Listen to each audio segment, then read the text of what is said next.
bad condition and some don't have a house.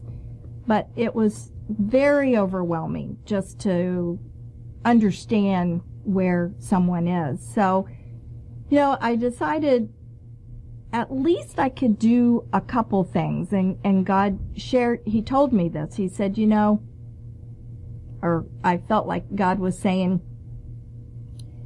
do what you can. And what I felt like I could do was at least make them feel valued and help them to feel like people instead of just needy people that have always got a need or just has to find food. I just wanted them to feel like they were a person. So I got to know them. I got to know their names and their personalities, and whenever I would see them, I would call them by name, and I always got a smile every time because they felt like, wow, you took the time to remember me. I would greet them with a smile and welcome them and help them just feel good. I spoke to them with an interest and a care. And there were some people I did help by taking them to the store or to pay a bill or whatever I needed to do. There was a lot of people that I felt like I could help in that way. But most people, just being there and taking the time to talk to them and praying with them and just letting them know that, you're not just a number, you're not just in a line just to get food. You're a person with a real life and a real story. And I never felt, I just felt like I would grab their hands, and some of them had dirty hands, some of them smelled like alcohol, but you just do it anyway, and you just believe that the Lord just gives you this love that's deep inside you to care for these people.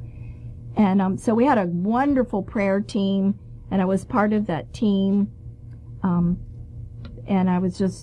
it just felt like a place I needed to be at the time. But my heart is still very heavy for these people, and I know there's more that we can do, and I pray, that we can do more for these people and these communities, because so many of them just have had horrible family lives, and their children are being raised in horrible situations, and the generation it's a generational thing a lot of times. So that's pretty much how it was in the storehouse volunteer job. Well, Donna, what you just shared with us is that when you were down there, you treated each of those people that you were in interaction with as a real person, and you respected them, even though that they are going through hard times and different circumstances. But this whole idea of personal relationship, one of the things that you just said that stands out is that you took the time to know each one of their names.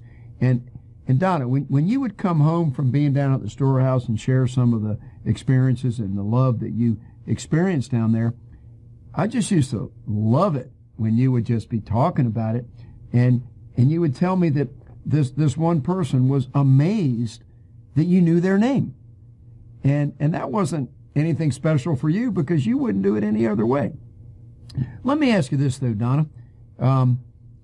You've done a beautiful job of describing what it is like to have a family with what should go on inside a family, the positive things that would make for a better life for everybody in that family. And I gotta tell you, everybody that's listening, I don't think that we are ever going to talk about a subject more important than what we're talking about right now. It's about what goes on in a family so that the children can be raised and have a self-respect and have a desire to do good in life and to feel good about themselves and all those other wonderful things that we've talked about. But Donna, if we've got a problem in society, the Right Thinking Foundation is, I call it the underserved population, the population where a lot of people just don't want to get involved because they don't want to get involved. I'm not going to get into that. I've done show after show about this. But we are talking about a population of people, this 85% that I'm talking about, the returning citizens that are coming out of prison that's so hard. The Right Thinking Online the National Online Support Network, which is really geared toward letting these people know that somebody cares and to help them through encouragement and any way that we can be an advocate to try to help them find employment and to find other things that will help them stabilize their lives. But the main thing with that whole program with Right Thinking, when we find out, as we do the profile, the intake, when people join Right Thinking, find out a little bit about their background and what their thing is, the ones that have children, we really want to help them get into the proper parenting and make that a safe environment for their kids. And so I'm here to help all returning citizens to help have a more stable life. But I'm telling you, long term, it's the children and these families that we really got to reach. And so if a family is a very difficult, dysfunctional family, then helping them model positive family values, things of that nature. So here's my question for you, Donna. If you met people down in Ocean View or anywhere else now, and we're going to be meeting a lot of dysfunctional families because as these returning citizens join Right Thinking Foundation, and we want to be advocates for them and to help them make right decisions and have positive things in their life. It's so hard, though, to have some of these people that are just out there going from day to day like the people that you described. What do you think is the best way? Everybody needs a mentor. We brought that out last week with the show on Leffert. I told him that when I was in prison the couple days before, that Wynn Lewis, the pastor that went into Sussex prison with me, he had some closing words to the men, and he just gave them 3 letters, and it's worth repeating: T, M, and L.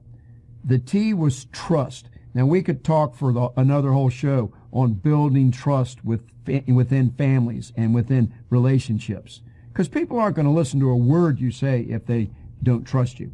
Sure. And the middle word was M. The letter was M for mentor, and he said that everybody needs mentors, and it's so necessary. We all need somebody that can help guide us in the right direction, especially parents. There's not a book. When we were kids, it was Dr. Spock, and now they got Dobson on the Family and all that stuff. But a lot of the people that we're trying to reach that are falling through the cracks here that haven't been reached, they don't like to read so much, and they're not going to take classes and whatever, because they're just so concerned about getting from day to day. So what I want to ask you, if you have volunteered yourself, which you're doing on this show, to pass out your wisdom and what you've learned through life to do it better than you might have done yourself, but let me tell you something. I want to say this before it goes any further. Donna is very humble. Her children are the most beautiful children, the best parents I've ever seen. They've got more love. They've got everything. And my kids, my daughter is doing the same thing, and my other kids are going to be fantastic parents too. The Lord has blessed each of us with some incredibly beautiful children that have love, and they're giving it to their children. And I got to tell you, it's true what they say, though. When you become a grandparent, you can really relax and have fun, because you wind them up, you love them, you do everything, and you send them home to their parents to take care of them with the discipline and all the things they need, get their homework done. But no, I just want to thank the Lord right now, and I hope that every one of our children are listening. But we love you and are proud of you, and you are doing exactly right. And I thank you for listening to Donna. And I don't think y'all listen to me but so much, but keep listening to Donna, because she's got it right. So Donna, here's the question. If you've identified someone down at the storehouse, or you come into somebody in a Walmart that you've just seen just is doing totally wrong with the way that they're disciplining or jerking their kid's arm or whatever the thing is, how do you think you can get to where your teaching and your mentoring type of a relationship that they need, how could you ease into that or get them to want to participate? Well, that's a hard question for some situations, especially someone in Walmart that's not treating their child right. But just a kind word, I would say, for someone that's in Walmart or out shopping and they just seem so frustrated with their children. Some people don't want you to say anything, and some people are very open that you understand their situation, and just a kind word of, hey, I've been there, and do you need any help? Do you want me to just stand here with you while you get the groceries out? Whatever is just one way. But, people that are going through really rough times, like in Ocean View and just different places, and then as we continue our right thinking counseling, you really do have to form a relationship. I mean, you have to have a trust. They have to have a trust in you. You have to be able to trust them. I mean, because there's situations where you may feel really unsafe, as far as if you were going into their home and trying to help them that way. But, to share Jesus's love is a way that I would start, just so that they understand that, even if you've really messed up here and the kids are, way disrespectful and the family is broken, God is there. He's never going to leave you. He's never going to forsake you, and He's forgiving. And if you want to, you can start all over. That's what I love about Jesus' forgiveness, is you can mess up and mess up and mess up again, but God's always there to forgive you and start over. So in parenting especially, we're so lucky. Our children are so forgiving themselves, and it's all they want is for you to love them and respect them, just as children respect their parents. It kind of goes both ways. And for them to feel that it's not over if they've messed up. That's the biggest message I think I could give, is just starting over and starting a fresh slate, is what I like to say, starting a fresh slate. That's beautiful. One of the things that I believe is the key, another key to the positive family, it's reading. Mm-hmm. We know that reading is success in life. Readers are way, way more successful. There's been all kinds of studies. And the interaction, this positive interaction that we're trying to encourage people to have. I met a guy at the Y the other day. The Y is my number one organization in my life. It always has been. I've been there for 60 years this June. And I've been teaching my family karate program there for 46 years also in June. But I met a gentleman in the locker room the other day, and his name is Gary Anderson. And he was an amazing guy. And then we met the next day for a couple hours. And what I want to tell you is that he gave me so much encouragement just the 2 hours that we spent together. 20 years ago, he started a foundation called Read to Them. And it's about reading aloud to your children. And this is a national program. Just Google it, Read to Them. And I want to hold this up for those of you that are watching this on the Facebook. This is a program that's in Texas. And what Gary Anderson does, he's got 44 years in teaching, in education. And he's a psychologist, and he's a master's in education. But what he's learned is that, see if I can get these statistics right. A child, by the time they're, I think, in first grade, they've heard 12 million words in families where they've not been read to.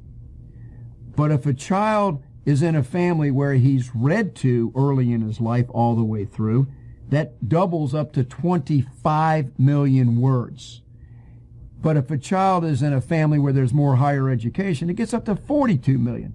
But what it does when they hear it out loud, and being read to, it creates this bond that we're doing. It creates this feeling of love and trust with your family, because it's everything Donna said.